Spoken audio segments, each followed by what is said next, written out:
এবার ব্রাজিলের পতাকা লাগাতে গিয়ে গাছের ঢাল ভেঙে পড়ে অন্ডকোষ হারালেন যুবক। বলছে ব্রাহ্মণবাড়িয়া এক ব্রাজিল সাপোর্টারের কথা, যে ব্রাজিলের পতাকা লাগাতে গিয়ে গাছের ঢাল ভেঙে পড়ে নিজের অন্ডকোষ হারিয়ে আশুগঞ্জ বিসমিল্লাহ ডায়াগনস্টিক সেন্টার হসপিটালে ভর্তি রয়েছে।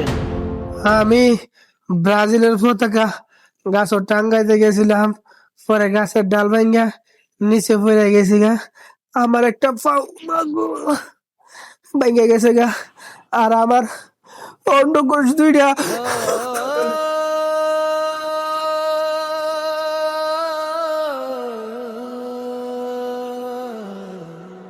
আশুগঞ্জ বিসমিল্লাহ ডায়াগনস্টিক সেন্টার হসপিটালে কর্মরত চিকিৎসক বলেন তার অন্ডকোষ দুটি পুরোপুরি ড্যামেজ হয়ে গেছে।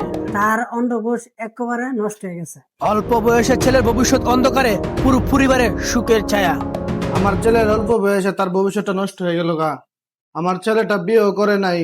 অন্ডকোষ হারানো ব্রাজিল সাপোর্টারকে দেখতে 7 আপ হাতে হাসপাতালে ছুটে আসলেন Bangladesh Lord association Argentina fan পেজের লর্ড সভাপতি। আমাদের প্রতিপক্ষ দলের সাপোর্টারের অন্ডকোষ হারানোতে আমরা সমবেদনা জানাচ্ছি।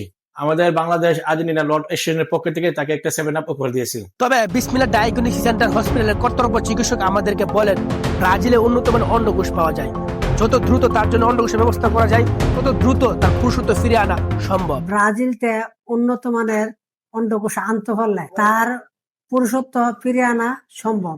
সব থেকে আশার আলো হলো ব্রাজিল থেকে উন্নত মানের অন্ডকোষ আনার প্রসেস চালাচ্ছে সরকার।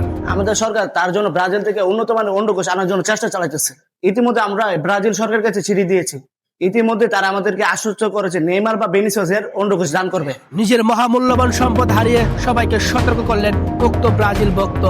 বিদেশিদের জন্য নিজেদের জীবনের ঝুঁকি না নেওয়ার জন্য করলেন আহ্বান। বমল দে, গঞ্জিকা টিভি, ব্রাহ্মণবাড়িয়া।